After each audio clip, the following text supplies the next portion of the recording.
So today on Welsh Miniature Board Gamer, we're going to make some trash terrain for Dead Zone or other sci-fi apocalyptic miniature games. So I'm going to make a conveyor belt, or it's just a scatter piece, so it could be a piece of machinery or whatever, but I think it looks pretty much like a conveyor belt. So I'll show you how I made it. So we need some very simple tools here, so some super glue, some PVA, some snippers for the cutting the sprue, the scissors, a pen and a metal ruler.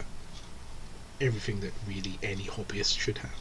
The raw materials are foam board, 5mm thick, some cardboard and some sprue. And there's also one piece missing here, which is a thick corrugated cardboard used in cat food boxes, etc., which is a bit tougher than the normal cereal box cardboard.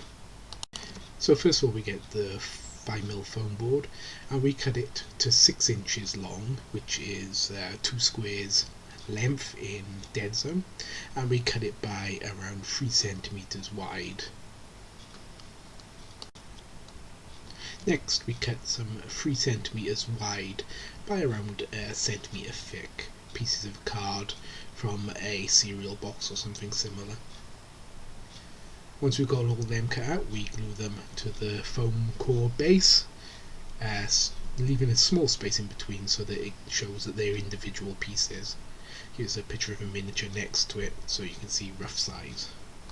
Now with the thicker cardstock, which I forgot to show earlier, you cut a 6 by 3 centimeter rectangle and then mark 1 centimeter from each of the corners and cut the corner off, so you get this sort of rounded rectangle shape, which I thought was a bit more interesting than a standard rectangle. Then we mark off a line across the top part of the corners that we snipped off, and then place some glue along those lines. And then we stick our foam board onto our supports on the one side, and then once that's dried off a bit, place them on the other sides, and you should end up with something which looks pretty much like this. And I put a miniature here so you can see roughly the sort of size. And before you finish, remember, cut another piece for the end bits so that it doesn't show the foam board underneath.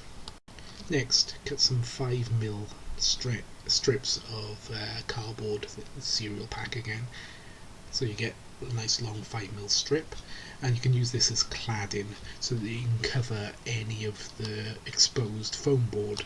As you can see by here, I just cut it to size and then glue it on, and it hides the foam core structure. So once that's done, it should leave you with something like this. So I've done a few here, as you can see, and I put them together just to make sure the sizes are exactly right. And I think they're looking pretty decent. Now we want to add a bit more detail. So here comes the sprue, which everybody has thousands of. So you get a bit of sprue, cut it off so we get a nice long straight, and try and get them so they look similar, and then cut each piece and glue it to the side using your super glue. Now I've stacked them up here so I could show you that not all of them are identical, but that doesn't really matter, you're not going to notice once we've done. So once the construction is done, it's down to the painting, and with mine I black bombed everything with black, and then I gave it a heavy dry brush with blue on the uprights, and I painted all the sprue pieces silver to make them stand out. And then I gave the conveyor belt a grey paint, again dry brush, very rough, followed by giving everything a wash with black, which just ties everything in together. And I think it looks pretty good. I think it'll work for Dead Zone, and I hope that if you have a go at making this, you have fun making it. So until next time, have a good day.